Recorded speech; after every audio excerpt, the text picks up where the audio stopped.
The thing about people at work I've discovered is they're very resilient.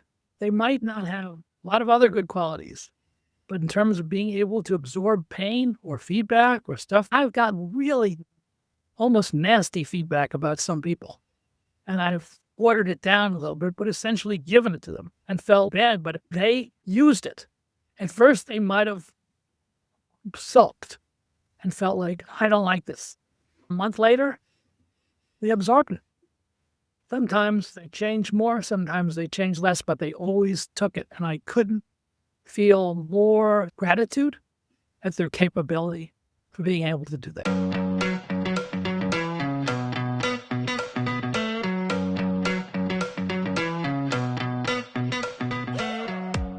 Welcome to the Work Matters podcast. This is Thomas Bertels. Even the best athletes in the world have coaches. Not because they lack skill, but because high performance requires continuous feedback and refinement. Leadership is similar. Executive coaching matters because the higher someone rises in an organization, the fewer honest mirrors they have. Authority creates distance. Distance reduces feedback. Coaching helps close that gap. Jeremy Robinson has not only coached hundreds of executives himself, he also founded 2 training programs, the Executive Coaching Program at UPenn's Wharton School of Business and iCoachGlobal, a virtual executive coach training program, which is accredited by the ICF as a Level 1 program. In this episode, Jeremy and I discuss how coaching shifted from fixing problems to developing high performers and what the ingredients of a good coaching program are. Clear eligibility, time, 360-degree feedback with stakeholder input, public goals, and confidentiality. Jeremy explains the role of coaching as providing the follow-up tail missing from leadership training and argues AI cannot replace human attachment. Whether you're an exec who wants to work on his leadership skills or an HR executive looking to establish a coaching program, this episode offers lots of practical insights. I hope you enjoy this episode, and if you do, don't forget to like, subscribe, and share. Jeremy, welcome to Work Matters. Thank you, Thomas. It's a pleasure to be with you. It's a pleasure to have you on. So we're going to talk about executive coaching, but you started your career as a writer, a poet, a newspaper reporter. So give us a little bit how you got into executive coaching, how you got started in that field. The story. I was very quick to realize I was not going to make a living as a poet unless I became an academic, which was not really that interesting to me. Although I did love writing poetry and I loved meeting some really cool poets who mentored me. And I wrote a novel while I was working as a newspaper reporter. Working as a newspaper reporter was enormous fun for me. I liked writing on deadline. I liked the city editor standing over my desk and I had 20 minutes to go. And he said, I need 2 takes or 3 takes. I had one of those old Royal typewriters. You had to pound like crazy to get it up. So that was fun. What I didn't like about being a newspaper reporter was you got to watch what was going on, but you didn't get to help. So that was strange to me. If you go to a fire, you're there watching the people put out the fire and you're taking notes. That was very strange. I liked the writing part of that, but I didn't like the loneliness of it. So I started to think, what is similar to this that involves some kind of professional something or other where another human being might be involved? What I stumbled upon was becoming a psychotherapist. So I went off to the social work school where I got a certification as a clinical social worker and then subsequently training in psychotherapy at a place called the Postgraduate Center for Mental Health, which was the place at the time for social workers and psychologists to get trained as psychodynamic psychotherapists. In my 3rd year of doing that, I took a required course called Mental Health Consultation, which was required of all the fellows, we would call fellows. And that was really coaching. It was applying the skills of being a therapist to the workplace. So I had a client, it was actually at Jacobi Hospital where I'm still affiliated now. I'm on the faculty of Albert Einstein College of Medicine, where you're supposed to coach somebody in the workplace for 3 months about some issue they had. And this woman was now the boss of somebody that she was previously peer of. So I coached her for 3 months. I wrote a paper. I had a supervisor. It was an interesting model because that's a model that we use now. I'm the executive coach training program, iCoachGlobal. So I did that. I liked it a lot. Nobody else in the program liked it. They were there to become psychotherapists. They didn't like this consulting stuff. This was a required course in the program. So I eventually became an assistant in the program and ultimately was head of it for a couple of years.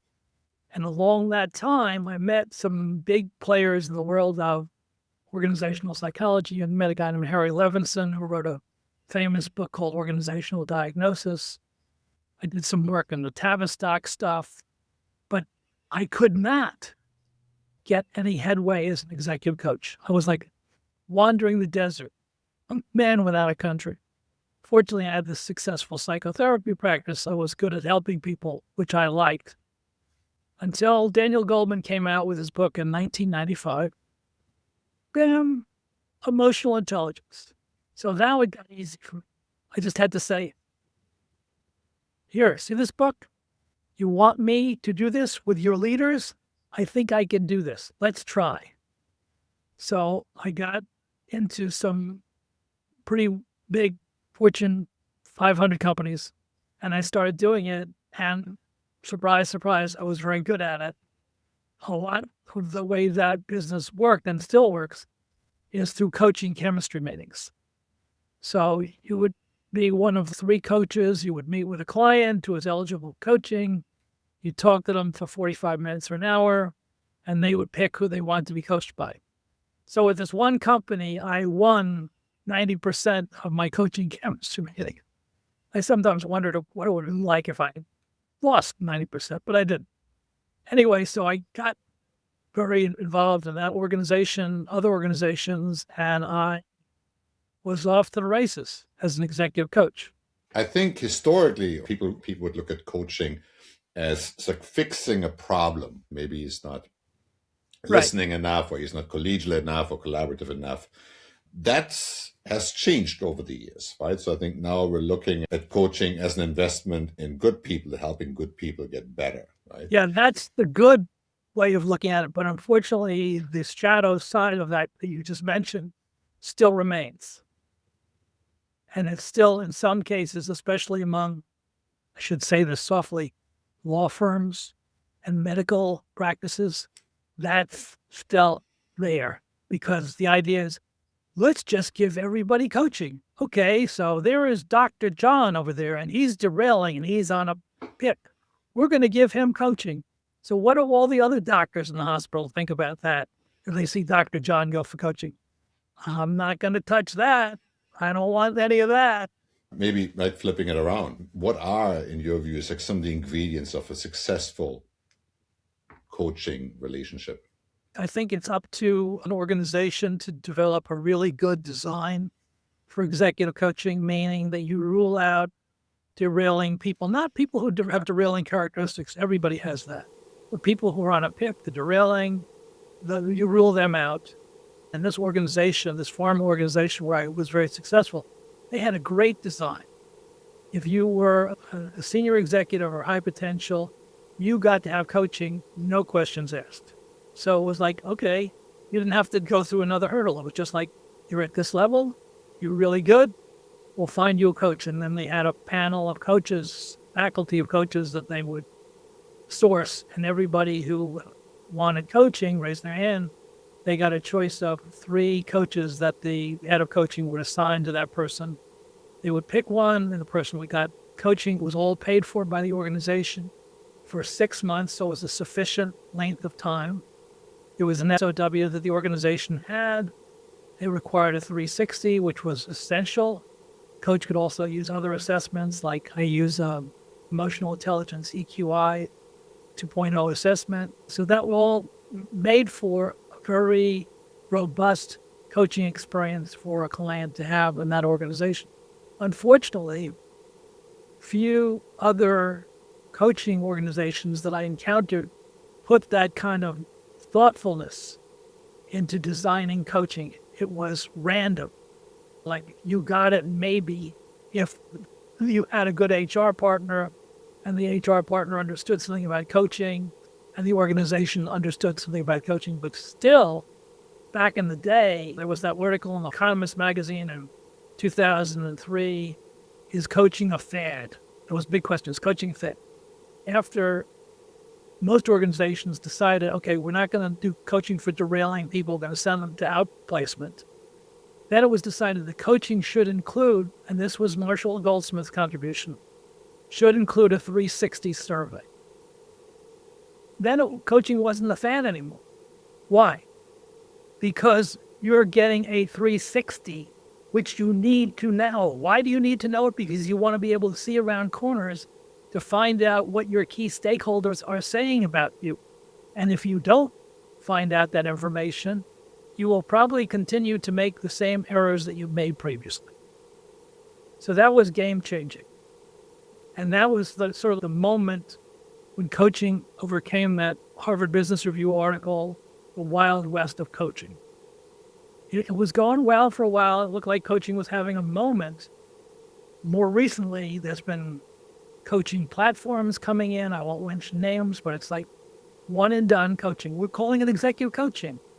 It's 1 or 2 sessions, and we're calling it executive coaching. There's no 360. There's no follow-up. There's no boss involvement. There's no stakeholders.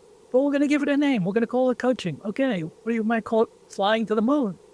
But that's what it was. Originally, coaching originated because training was intense and people loved it, but they couldn't follow up on all the information. You had 3 days, 5 days, whatever, it was great. And then you come back to the office and you forget 90%. So let's put a tail on it. That became coaching. Let's add ongoing sessions because people can absorb so much information in a given time. The neuropsychologist said 3 or 4 things.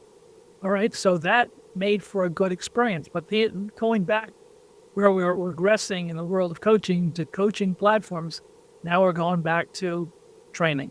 That's what it is. And we're calling it coaching. And we have also, I've been told by my HR colleagues, dial a coach. You can dial a coach for this. And that coach in one session will figure out what's going on for your issues in terms of your leadership. I'd like to be able to do that. That's the next level, right? We all aspire to that. And next level genius. So walk us through like a typical coaching engagement. So when you engage with a client, what does it look like? Beyond the coaching chemistry meeting, you decide to work together. There is an arc of executive coaching. There is a beginning, what we call a felt need, that the people and the stakeholders and the client have about their goals to work on together. And that through early working on stuff and coaching sessions and getting information from stakeholders turns into a negotiated goal. So there's a felt need, which is a kind of a pre-goal, turns into a negotiated goal, which is the actual goal of coaching, which is public to the stakeholders, not confidential. Needs to be public because the coach needs to get information from stakeholders about whether the coaching client is progressing or not. They're working on some of the stuff they need to work on or not. And then within that, there is assessments that are given by the coach, which are confidential in terms of their content and discussed, hopefully highlight some of the behaviors the coaching client should work on. And there's a 360 survey where the coach interviews, say, 12 stakeholders around the coaching client, including the boss who doesn't have anonymity, and gives feedback to the coaching client. So that's at the top of the arc, and that's the cathartic moment of coaching. Aristotle said the catharsis was the highlight of trauma. The 360 is the cathartic moment of coaching. Sometimes it's painful, sometimes it's pleasurable. Mostly it's both, where for some reason, people who have been around this person working for maybe 15 years, some of them, have never told John these things because they like John. Why do I want to tell John that he really does not have a good sense of executive presence? I'm not going to tell that to John. He's a great guy. What am I going to say to him? But I come along, the stranger they never met before. I ingratiate myself to them in the first 5 minutes of the interview, and I ask textured questions so that they say, John, executive presence is not there, and that's probably one reason he'll never be a high-level leader in this organization. So I collect all this feedback. I go back to John and I give him this feedback. And this is painful, but it's also good because I need to hear this information. I haven't heard it before. We put that into a coaching development plan, which I co-write with John. Then we do a coaching development plan meeting with he and the boss and the coach. He runs the meeting. I, as the coach, facilitate the meeting. The coaching development plan is also a document that the boss gets. And then subsequently, John and I work on all that stuff that comes out of the coaching development plan and the feedback. In your experience, obviously hard to generalize, but are executives typically surprised by what comes out of the 360? Like they had a completely different view of themselves? No, they have some idea. Yeah. Maybe if they haven't heard from their colleague, they've heard from their partner or the spouse. No, they have some idea. Actually, what they're surprised by is the level. They might be surprised that people are saying the camel has 2 humps and they're saying the camel has 1 hump. But what they're surprised is everybody is saying. They're the only one who hasn't been let in on their secret on this, the deficiency that they have. I guess the other untold story about executive coaching, which coaches know, is it can be amazingly powerful. We can change people's lives. I work with a guy, I tell this story a lot, in financial services, and I was about to go in and meet him, and I said to the HR person as I was heading towards the guy's office, "What's he like?" And in church, I said, "You'll see," his voice trailing off into the mist. And what he should have said was robotic. He was a robot. He was a brilliant robot. He was supposed to be employee number 6 of a very well-known tech company. He was brilliant. But you know what? That wasn't working too well with his employees that he was supposed to teach and mentor. They didn't find him at all useful. Great that he was brilliant, great that he had great ideas, great that he whatever, but he was missing a key element. He had no emotional intelligence, right in my wheelhouse. So I told him, and the good thing was he wasn't getting promotion, so he was in pain. That's a perfect coaching client, somebody who has pain. So he had pain, was blocking his growth path in terms of his leadership. And I told him if he wanted to do this with me, I was going to do coaching surgery. I was going to go into his head to reach his heart. And he did it. He read all the stuff I gave him on emotional intelligence. And then he absorbed it. It was painful to him to absorb. He could sometimes just do a 45-minute session with me. And then it was like I had to get out of there. That was enough. Okay, I'm good. I don't need it. He was getting it, though. So when we got to the 6-month part and we renewed, the boss said to me, "What did you do? I never expected anything to happen." And my joke to him was, "Why did you hire me then if you never expect anything to happen?" Because I expect something to happen, because I'm not here to waste my time. I'm not here to waste your money. It's going to happen. Something's going to happen because you increase the pain, and then the people have to respond or say, "Get out of here. I can't stand this anymore." The thing about people at work I've discovered is they are very resilient. They might not have a lot of other good qualities, but in terms of being able to absorb pain or feedback or stuff I've gotten really almost nasty feedback about some people. And I've watered it down a little bit, but essentially given it to them and felt like I feel bad, but this is what I'm supposed to do. And they used it. At first, they might have sulked and felt like, I don't like this. After a month later, they absorbed it. Sometimes they change more, sometimes they change less, but they always took it. And I couldn't feel more sense of gratitude at their capability for being able to do that. So that brings up an interesting question. So if you think about all the people you've coached in your career, so who was your favorite, if there are favorites, but let's say you had like favorite clients where you're like, this was my best work, was the most, is it the ones that are the hardest nuts to crack, that give you the most enjoyment? My favorite coaching client is somebody who I'm still coaching. 20 years later. Actually, 20 years later with some years off in between. And part of that, at least half of the time, which does not speak well for my business capability, was for free by me because she didn't have the company to sponsor her and I didn't want to take her money. But I liked working with her a lot. So it's okay, this is on me.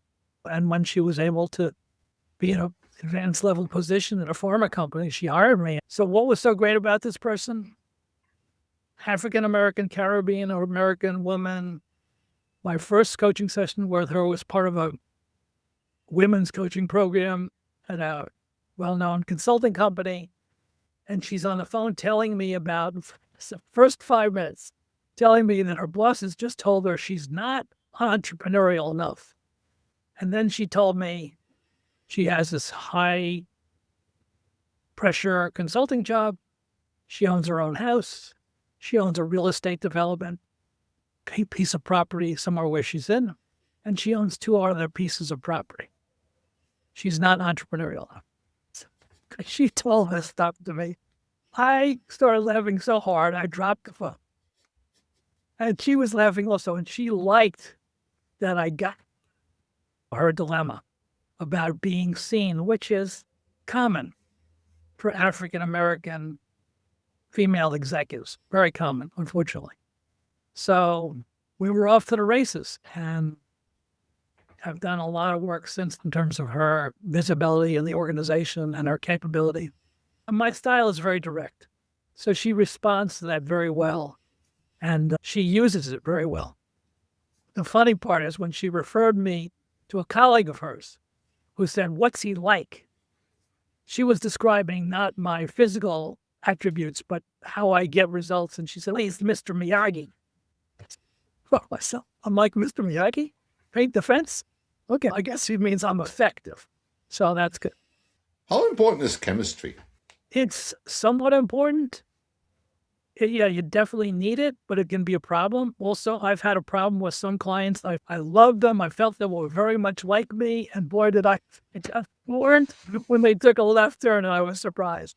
My hypothesis about them turned out to be wrong, or was overstated, or maybe I overstated their strengths, and I missed some important pieces. So chemistry is good. Maybe too much chemistry, not so good. It's so many things in life that are a balance. I would imagine that the HR department plays a big part of people coaching support. Right. What does HR get right, get wrong about coaching? Such a great question, because in the best of all possible worlds, HR would be like the kind of coaching HR support that my colleague Carol Wasilishkin got when she was doing, I can mention the names because this was all been publicized, at Raman Haas. So this senior HR person came to Carol and said, "We need to go inside out. We need to go inside," meaning that their executives were too nice and the organization was not as competitive as a chemical company as it could have been because of this deficiency. And he felt that Carol had the capability, using some of her background as a psychologist, in addition to being an executive coach, to provide the feedback and coaching to help them alter their character style somewhat. So he, over time, made a big commitment, amazing commitment by an HR leader, to refer all these leaders at Raman Haas to her. 90 leaders over 10 years. 90 leaders she coached. And she was consistent to the point that when they did some survey later on, this has all been publicized in an article she wrote with the former CEO of Raman Haas. 20 of those leaders became CEOs at other companies. 20. So I guess you must have done a good job coaching. But that was a big risk that HR leader took. He made a big bet on coaching on Carol Wasilishkin. I don't know of a lot of HR leaders who have the intelligence, the capability, and the risk tolerance to make that kind of bet. I sure wish there were, because I think that too many HR leaders are not either knowledgeable enough about executive coaching, not invested enough in executive coaching, and not willing to take the risk enough for executive coaching. Because if you get the right coach in the right circumstances, you can get that kind of result. It's possible. She proved it. It's possible, but that doesn't happen enough. And therefore, the gift that is executive coaching often gets wasted, or it gets wasted by the HR leader not using it well, or the coach who appears to be a good coach, but they don't ask the senior executives, what should I know? And they do the coaching and kind of isolated away from the organization. That is really a big disappointment to me. I have a colleague of mine who does first 100-day coaching. So you bring in a new leader, you just hired them for, I don't know, $500,000 plus options fully loaded. And then you put them into this new organization and you give them zero support to get started, to get through the first 100 days and figure out what the priorities are. And he's eternally frustrated by it because it's such a disservice to the individual and to the organization. And it's such a small investment, right, to protect an even larger investment you already made. But still, there's not a whole lot of people who invest in that. I think it's probably similar for executive coaching. It's called onboarding executive coaching. Mm-hmm. They trained me to do that at this pharmaceutical company. And they had a consultant put up some numbers. And they said, and this blows my mind, for somebody making, I don't know, it's like $130,000 a year, small amount, relatively speaking, that 50% of those people don't succeed. Those people are onboarding. 50. And the cost is $2 million in terms of hiring again, all the ancillary stuff that goes into it. So $2 million, you want to hire a coach for a year, you're going to spend like whatever, $50,000, $70,000, $80,000. You can't spend $80,000 to save $2 million. This is madness. The coach can do a lot of stuff with that onboarding executive, including speed up the process of getting to know the people around that person.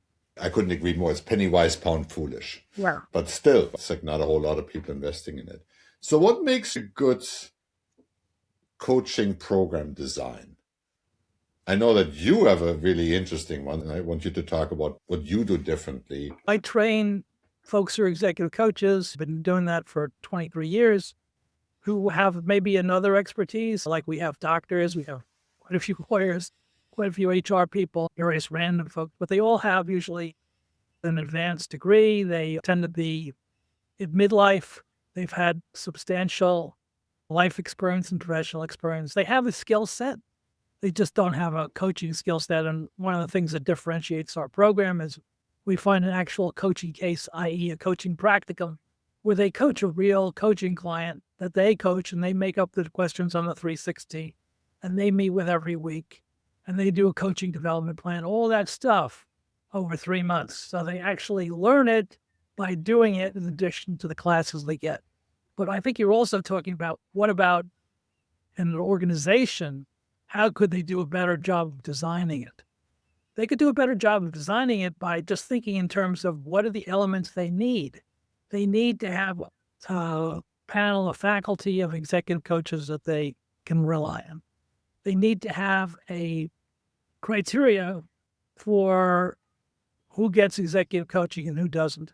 And they need to have an absolute limitation against any kind of derailing coaching being given if they don't want to completely screw up the program, because the visibility of people getting coaching who are derailing will be seen very quickly by others who will not want the coaching. So that will become problematic. So given those elements and having it be robust enough, that's the most important differentiator, that you are going to take the risk to pay for, maybe in an organization of 150,000 people, thousands of people going through the coaching that maybe you're going to pay for over 15 years, 5 or 10,000 people who get coaching. And that's $1 million number. So that means you're believing in this stuff enough that it's going to attract talent, and it's going to create kind of a mythology around development in your organization that's going to have a knock-on effect. It's going to affect the coaching client, but it's going to also affect all the stakeholders, the boss, the HR partner, but all the other stakeholders who know that person, they are seeing that this organization is investing in coaching. And guess what's going to happen to engagement scores? Because it's a development organization. I'm just being provocative here, but a lot of companies have leadership development programs, send people to Harvard, MIT, around the world. Don't those programs give people the skills that they need? Why do I need to spend even more money on one-on-one coaching? I taught in one of those programs at Wharton. We did an executive coach training program for 2 different years. I was impressed. We had 30 people one year. Somebody's there for the first time. Somebody's there from Italy. Somebody's there from Chile. People coming from faraway places to be with us for a week. So here's the problem. The same problem in training. Very inspiring people. Their neurons get firing. They come away. They're great. They love it. They love it. It's been a week being together. They've learned an enormous amount. Then the next week happened. How much do they retain? 5%, 10%. Yeah. Okay, so say they're great. Say they retain 10%. But you need to have a tail. How do you reinforce the learning? That's the coaching part. So I was running a coaching program at Wharton, which was really a training program. It didn't have a tail. So I thought, this is not what I should be doing. So that's the problem with that. It's not coaching enough. We all forget stuff. We all are resistant to stuff. Wendy Wood wrote a book called Good Habits, Bad Habits, and she studied habits, which is essentially what we're doing with coaching is change behaviors and habits. She and her researchers discovered it takes 93 days. That's a lot of time to change a habit. People go to the gym for 30 days. They're out. They're disappointed. They try a new diet for 60 days. They're disappointed. 93 days, that's 3 months. That's a quarter of a year. That's a while to stay with something. That's interesting. I think that's true. I honestly see the same thing in my work, that you got to do something. You got to commit to it for 90 days to really make it stick. You got to wear it out. I want to say one other thing about coaching and psychology is that one of the wonderful beneficiaries of why executive coaching has become at all popular now is because of something called positive psychology. Martin Seligman wrote a book called Authentic Happiness. But more than that, Martin Seligman writing a book called Authentic Happiness is he got a lot of funders to come in and fund. You have people writing books. You have Angela Duckworth writing a book called Grit. You have Barbara Fredrickson writing a book called Positivity. You got all these folks writing these books and doing this great research, in addition to the work on emotional intelligence being out there, in addition to the work that Cooper Ryder did on appreciative inquiry being out there. Well, all this stuff is coming behind the idea that positive psychology is a study of virtue, not illness.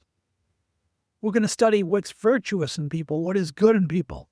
And that's a really interesting departure in terms of psychology now becoming developmental and less frightening to people to think about and talk about. Who's a beneficiary of people who are doing executive coaching? It should be people who are doing HR also. If they're reading that stuff, it should be. But a lot of people in HR are not reading that stuff. I don't know why. I don't know either, but I'm equally surprised by it because HR people know a lot of this stuff. My personal pet peeve is work design, job design. That's being taught. HR people at some point pick these things up, but they don't practice it. They don't apply it in their work. And I think it's a big gap. I have a colleague of mine, Bob Aubrey, who argues that instead of human resources, we should really look at this as human development. Yes. But he also makes the point that it would probably be a different function, right? Because the HR function, I think, is a little bit too tainted with protect the company from the employees and make sure everything is compliant. I think you Right, it's like yeah. a different mindset. Right? I also think that I want to call it hysteria and excitement around AI is so interesting in terms of the absence of information to combat it. Yes, AI is going to change the world, and yes, AI is powerful, but you know what?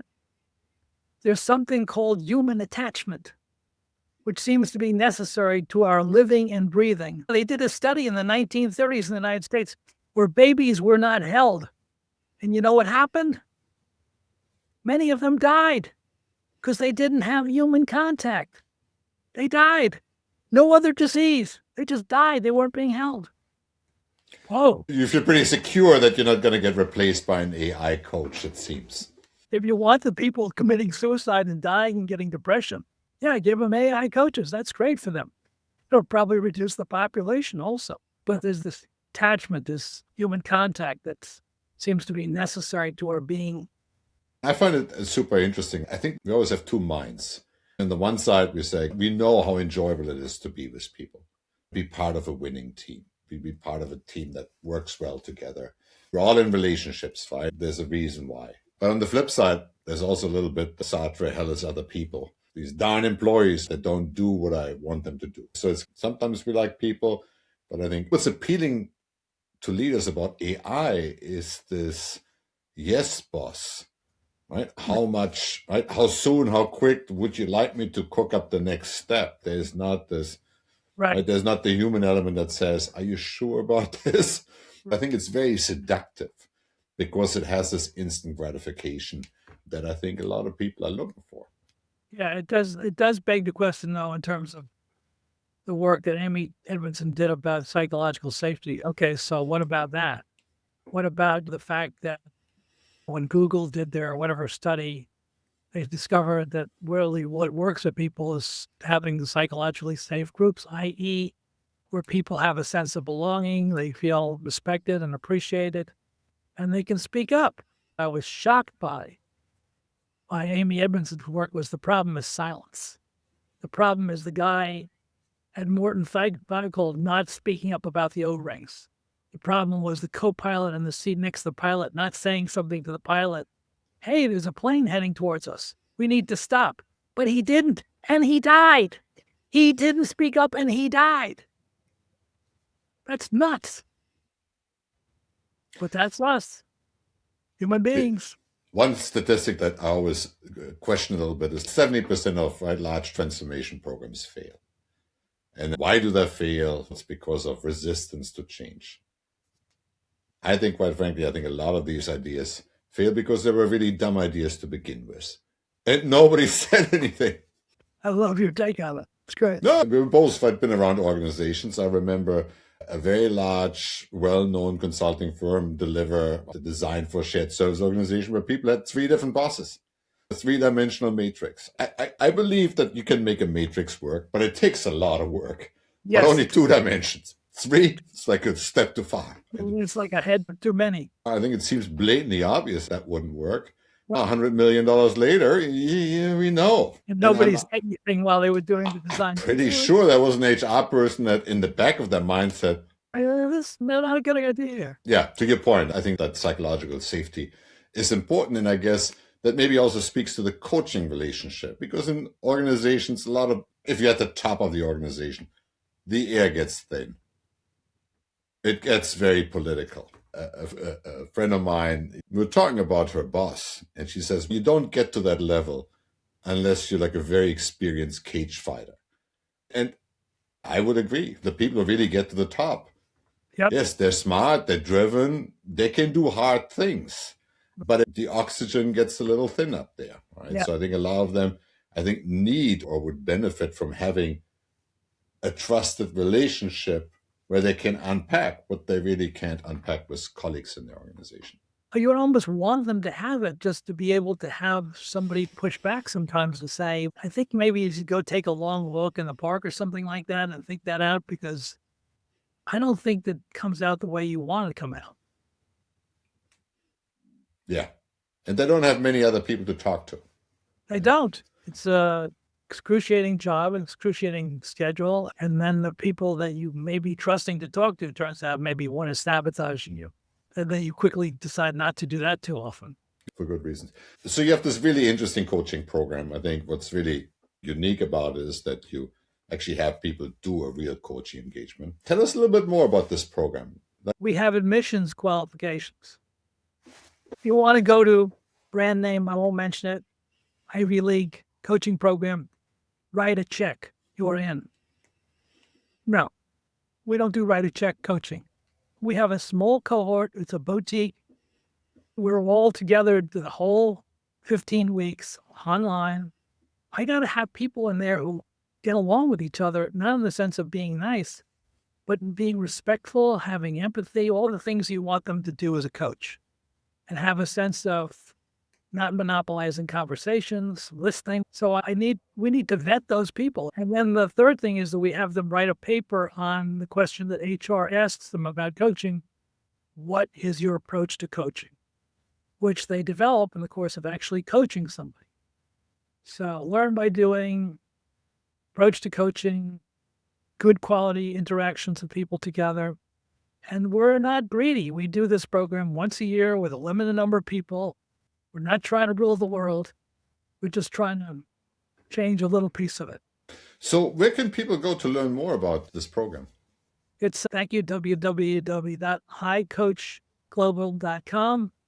And I'll be happy to talk to you. And you know what? You don't have to be interested in applying. You just want to know something, what we think about a good setup of executive coaching. We train our coaches also to do that you can be a coach also, but we think you should be a consultant because now you know more about executive coaching than most people.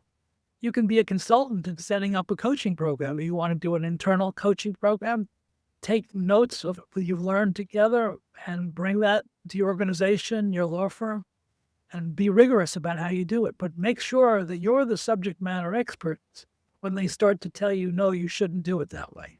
You got to be able to be fierce in pushing back on, especially issues of who the coaching client is. That's a problem. Organizations that think because I pay, I have access to all the information in coaching, think that that's a model that's going to work. Good luck, fella. Because if I'm a coaching client, I don't want you having my information. I don't care if you pay $3 million. You can't have it. You don't own me. You need to respect the fact that coaching requires confidentiality to work. Yes, the goals are public, so you do have some idea of how things are going, morphing and changing by having the process. But the coaching content needs to be confidential, and that needs to be sacred. There's a line in the stand to every really good executive coach I know. So we're going to put a link to your program into the show notes so people can find that, and also to your profile. I'm also going to put a link in. You wrote this really interesting piece about the 10 commandments about executive coaching, which I thought was really helpful. And you also co-written a book on the topic, which I also found very helpful. It's a tome, right? There's a lot of good information in there. Yeah, we wrote this 13, 14 years ago. It's still in print, becoming an exceptional executive coach. By the way, exceptional was the publisher's idea. That wasn't our word, but they wanted to sell books, and they are still selling them. And then we found out that it's still selling, and it's being used in some MBA programs. That is I think that's shocking. Yeah, ones of your toes. Listen, Jeremy, it was a real treat to have you on the show. Thank you so much for sharing some of your hard-earned wisdom about coaching. Again, I'd highly recommend people check out your work and reach out to you if they have questions. Again, thank you so much for coming on the show. And thank you for your generosity and your wisdom and your sense of humor. Much appreciated. We hope you enjoyed this discussion. If you did, be sure to subscribe, like, share, or comment. Until next time, let's make work matter.